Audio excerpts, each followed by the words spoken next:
knew he was different. Well, first of all, the first time that I could remember taking note of Adam was in Dr. Brooks' class, conventions reading, and he had, and I was before class, and I saw him, and he was sitting there, and he had a book, and it was open, and he was actually reading it. And that might not seem that noteworthy, because we were English majors, but understand that undergraduate literature classes typically consist of a group of people discussing a book that, at best, half of them have read. So the spark notes don't count. So I was impressed. He seemed like a very literate kind of guy. He seemed like my kind of guy. And so I took note of him there. And it was the Norton Shakespeare. And the Norton Shakespeare is like a massive tome, like a tome of a book, right? It has this thin Bible pages. So it was impressive. And then there was the matter of his appearance. And, he was dressed all in black, of course, because that's the way he got down back then.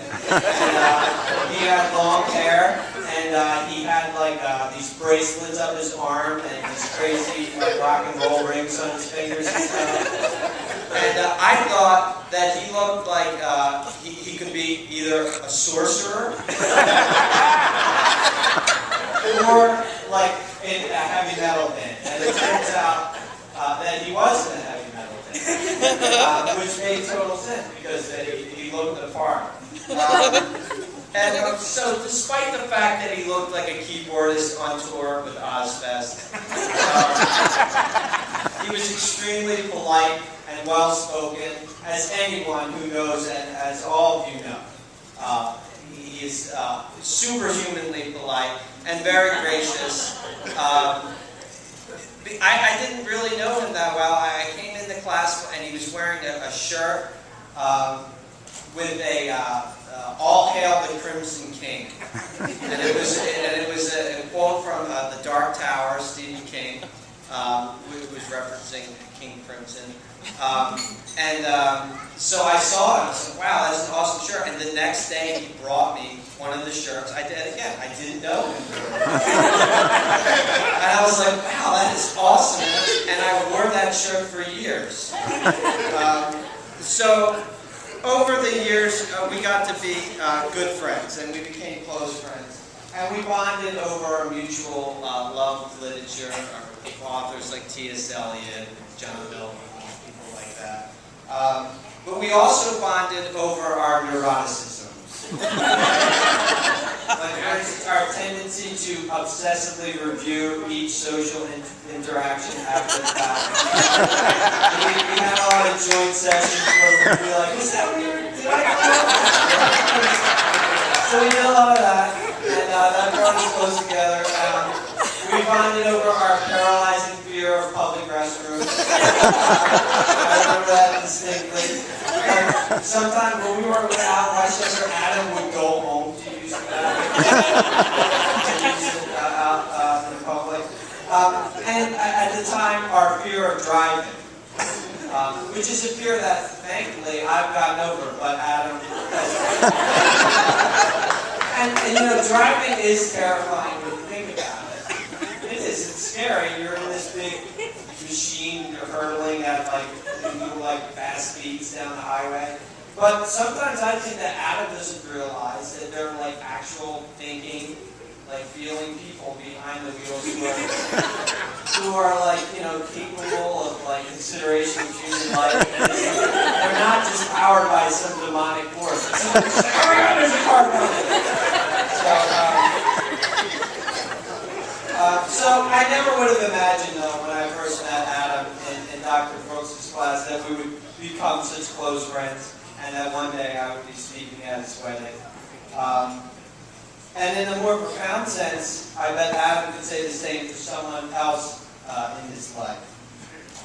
When we were in grad school, we took class with, we were in Dr. McPhee's class, and there was a girl in our class named Carly, and she seemed school. She seemed smart. But at the time, we didn't get to know her very well. I'm sure Adam and Carly chatted a few times then, but I don't remember any. Yeah, maybe one time. I don't remember any, like, a lot of discussion about her. It's not like Adam, like, for years was harboring some secret unrequited love. It was just, she was a casual acquaintance. And then when he went to, a few years later, when he went to IUP, he mentioned in passing that Carly Dunn from Westchester was also out there. I was like, oh yeah, I remember her. She was cool. And then since Adam was still afraid of driving and didn't have a car, Carly was nice enough to give him a ride back when they came back here for break. And at the time, I know Adam was seeing someone else, and from what I understand, so was Carly. But I have to admit that when I heard that, I had a not exactly fleeting thought that maybe something would happen, and that the two of them would get together. One could hope. When both of their circumstances had changed, they did get together. I guess Carly could no longer, hold out against Adam's wit, charm, raw animal masculinity.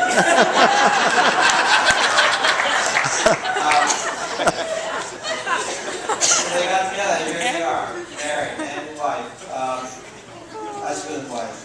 But the idea that this happened, that two people who started out as casual acquaintances, years later would fall in love, strikes me, at least, as very beautiful.